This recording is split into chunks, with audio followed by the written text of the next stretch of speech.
Good afternoon, everyone. Today's one is very special because when you see me on the screen, I have something very special to tell you. Currently, as I said earlier on in my videos, each and every day we try to bring you new updates about what is really happening in Turkey, especially in terms of business-wise. I know some of you really want to come and do investments, but the question is that is it a right process, and what kind of business venture can you try currently in Turkey? There's a lot of things that's really happening. Sometimes not favorable for foreigners at all. Sometimes it is favorable. But looking at the things now, there are some areas I would like to highlight for you two guys to really want to come and do business, and those of you that really have the idea or intention of staying for a long period of time. I know now each and everyone come here and buy goods and then send it back home, do business, buying and selling. But there are some things I just want to make it clear to you guys currently now. If you have intention of coming into Turkey, and then maybe when you come in, wherever you're going to stay, and I won't use that address to apply for resident permit, try to find out if that particular address is still being used, or is still they still allow foreigners to stay in that particular area. Because there are some areas in Turkey that you can stay over there as a foreigner or use that particular address to apply for a resident permit, and they'll guarantee for you. No, they'll reject it because they have already made an announcement that that particular area is closed for foreigners. So, in as much as you are coming in to stay, try to find out, can I stay in this particular district in order for me to get my permit? Because there's a key thing here. Now let's talk about the business now. Now, when you come in to do a business, to register a business, I will advise you always find a very good accountant. Find a very good accountant who will explain things to you, who also is very familiar with how foreign system, how the laws in the country operate with the foreigners. Okay, because there are some instances where, as a foreigner, you open a company, that company becomes a problem for you. Like you run into debt because you cannot run the company smoothly. You cannot have an account. You cannot do anything. But in the whole of the country, the law is that every foreigner is entitled to open an account freely without any restriction. Maybe with your passport you can open a company, right? Now the question here is that after opening a company, will you be able to use that company to run a business smoothly in the country? There are so many things that are going to get involved, but I'm going to break it down for you guys. But currently, I'm just going to advise on these two things. When you come in, find a district where foreigners are welcomed, okay, and use that address to register your company. And second, to get very good accountants who understand how the laws in the country deals with the foreigners, who is handling a lot of foreigners situation and know how to operate the foreigners. For example, let me just give you the scenario that just happened recently. It was just yesterday that happened. I was in the house then, and most often the accountant don't normally call me unless there's a tax or something like that. They say, Sharif, your tax is in, or your friend's tax is in, blah blah blah. No, those kind of things. Then I will just quickly go in and then do the payment, something like that. But I was surprised this month. He called me yesterday, which is the ending of the month, which I don't expect him to call me because I've already done everything. So when I saw the call, I was shocked.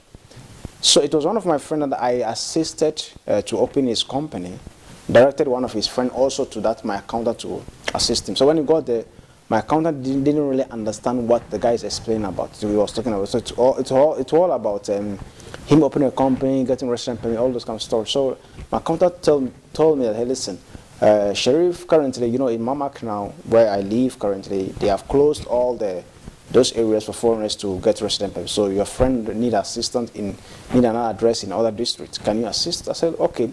So I was trying to find out and know the person first before I can say yes, because you cannot just give out someone's document out to someone you don't really even know. They just go ahead like that. So I asked him, who is this person? So, and then when I was spoken with the guy, then I noticed that this guy once visited me in the office before, so I know him actually. So when he came, when he called me, we were talking, he was saying blah blah. I said, listen, brother, I just want to understand your situation. What's the problem?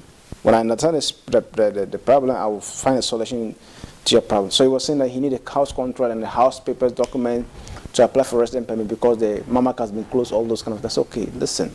But you don't need a house document for that particular, if you already have a resident permit, you don't really need a house document or to do that. You just have to go and register your address in the system and use the address registration system certificate to do the application. Why do you need the house document? So I was wondering, because I know him, he has been here for some time and he has a resident permit. So this is like a clear indication that some of us, when we come in, we don't really know what we are doing, but we're just thinking like we get a resident permit, that's over. No. After you get a resident permit, there are some things you need to do. Please ask people that are already in the country or who have done it before. Some of us has been here for so long and we don't really understand what's really happening. That's another thing. So please, let me just hit on this. If you come in and you have your first resident permit, try to register yourself in the system, address system.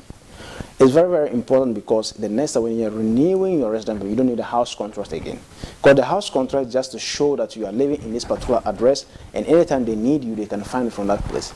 But if you do not register yourself in that house, and the time ready for you to renew, you still have to go and get house contracts, go to notary, and run all those kind of things, which you shouldn't have been. You shouldn't have done all this because you should have just register yourself in the address system.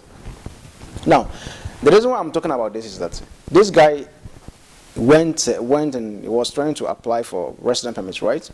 Now, resident permits now, there are some districts here in Turkey or in Ankara, for example, has been closed to foreigners. You are not allowed to use that particular address or that particular area. A foreigner is not supposed to live there.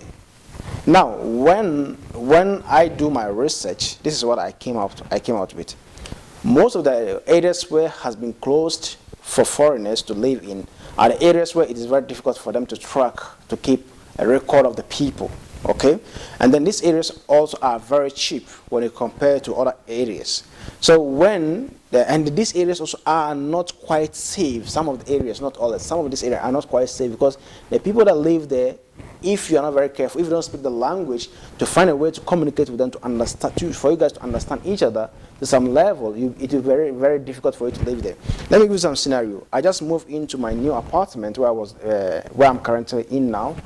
When I moved in there, the day I just came in and then I had the contract. I came there. The security guy was fixing the door. Was doing something in the garden or something like that. Then he said I have to pay 500 lira. I asked 500 lira for what? I just came in today. I asked him for 500 lira. So I thought they were just joking, Then we all laugh about it, and I went away.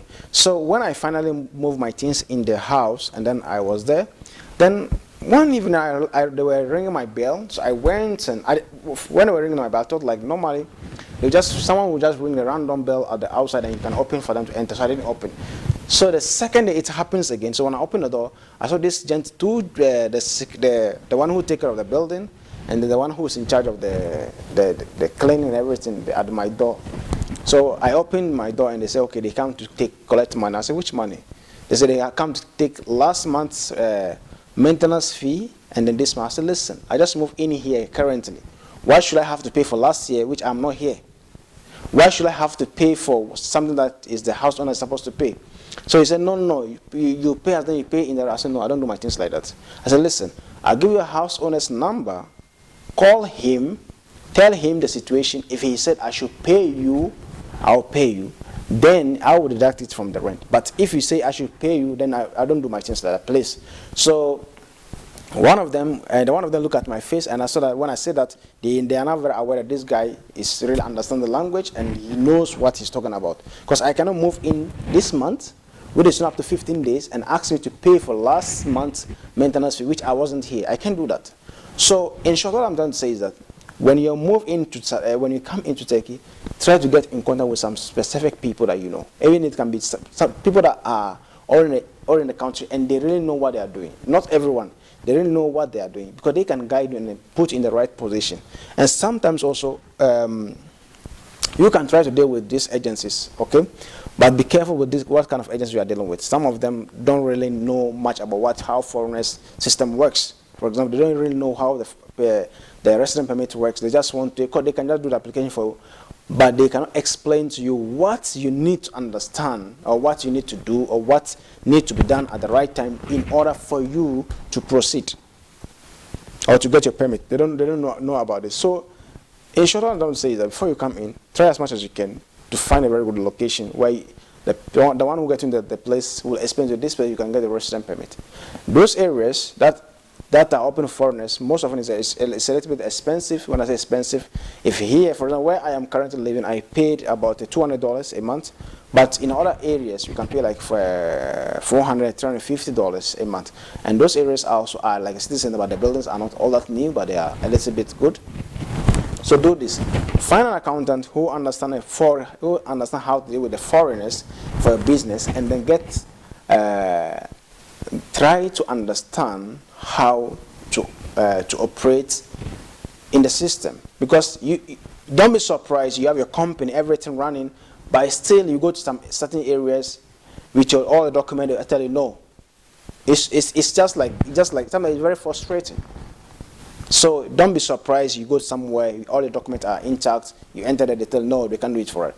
I know sometimes, I once took one of my brother or my friend to open his, after he registered his company, went to a place to open a company account, and then they say because he doesn't speak Turkish language, so they cannot open an account for you. Look at this. See, he cannot speak a Turkish language, he cannot open an account for you. So you can see that it doesn't make sense actually, because some of them don't really have experience with the foreigners. Let me give you a scenario. Last time I sent money to US and France, and then unfortunately the money didn't go. I used Swift through my mobile banking, so it took like 10 days. The money was still hanging. So I went to the bank and I said, listen, I sent this money, I want the money to be sent back to my account. So this lady I met over there, she really had a lot of experience with foreigners in Turkey, so she understands how the system, the Swift system works. Anytime you send money outside and then you want the money back, you have to write a